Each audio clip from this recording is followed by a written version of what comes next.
Assalamualaikum warahmatullahi wabarakatuh. Alhamdulillahirabbil alamin wassalatu wassalamu ala asyrafil anbiya'i wal mursalin wa ala alihi wa ashabihi ajma'in amma ba'd. Apa khabar tuan-puan, para penonton yang dirahmati Allah sekalian? Mudah-mudahan semuanya berada dalam keadaan yang bersemangat. Tengah-tengah bulan Ramadan ni jangan awal sahaja macam kita tarawih.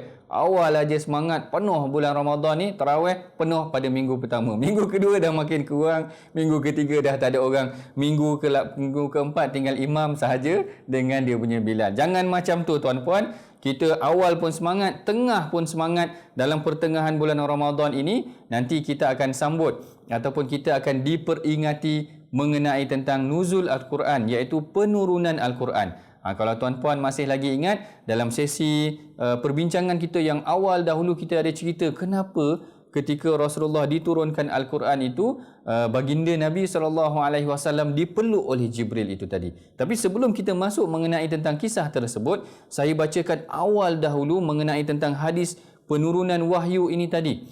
Kalau kita buka Sahih Bukhari, hadis yang pertama adalah mengenai tentang hadis niat, innamal a'malu binniyat. Hadis yang kedua mengenai tentang kaedah-kaedah penurunan wahyu. Hadis yang ketiga ni tentang cerita bagaimana wahyu pertama itu diturunkan. Imam Bukhari menceritakan bagaimana Rasulullah dinampakkan pada awal sebelum penurunan wahyu yang pertama itu, Rasulullah telah nampak ar-ru'yah salihah ataupun ar-ru'yah sadiqah, iaitu mimpi yang benar, yang mana 6 bulan awal Rasulullah nampak mimpi seperti cahaya pagi. Seakan-akan akan turun kepada baginda satu cahaya yang baru yang akan menyinari alam semesta ini. Sehinggalah pada malam ketika mana dia sedang berada di Gua Hira, dia didatangi oleh Haq itu tadi ataupun dia didatangi oleh Jibril itu tadi. Inilah kisah penurunan wahyu yang pertama. Awalnya dimulakan dengan mimpi yang benar itu tadi, yang seterusnya Jibril datang. Dan apabila Jibril datang itu tadi, Jibril tanya ataupun minta Rasulullah agar membaca, iaitu Iqra, bacalah. Maka Rasulullah kata, ma ana biqari, aku tak reti baca. Lalu faghamadani, Rasulullah dipeluk oleh Jibril itu tadi. Yang ini yang saya ceritakan awal dahulu. Kenapa pula Jibril kena suruh baca dan kemudian kena peluk Rasulullah itu tadi? Yang ini sebahagiannya ada yang menafsirkan bahawa kalau sebelum itu Rasulullah hanya lihat secara mimpi sahaja, tapi kali ini tidak sedemikian sudah.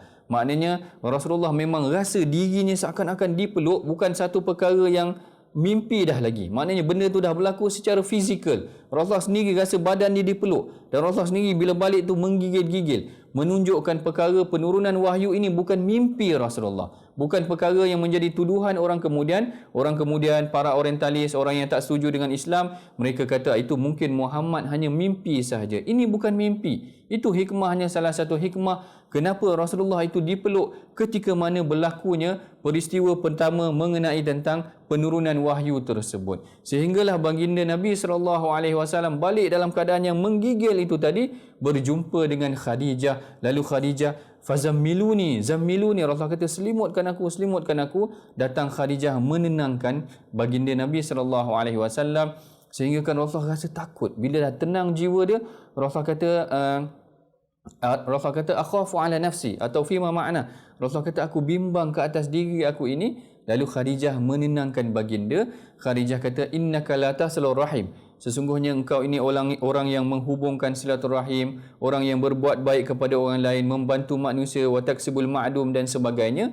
Dia menenangkan. Ini peranan isteri yang sangat baik. Ketika suaminya balik dalam keadaan kebimbangan, keresahan, kadang-kadang para suami balik stres kerja dan sebagainya, isteri balik menenangkan dia. Bukan sama-sama jadi serabut, balik rumah dua-dua jadi serabut, bukan sedemikian, tapi sama-sama saling menenangkan dalam keadaan yang ditimpa kesusahan tersebut. Kemudian barulah Khadijah bawa Rasulullah bertemu dengan Waraqah bin Naufal, dan akhirnya Waraqah bin Naufal menceritakan bahawa inilah dia perkara yang datang kepada Nabi Musa, dan orang yang akan didatangkan dengan perkara ini akan dimusuhi oleh manusia.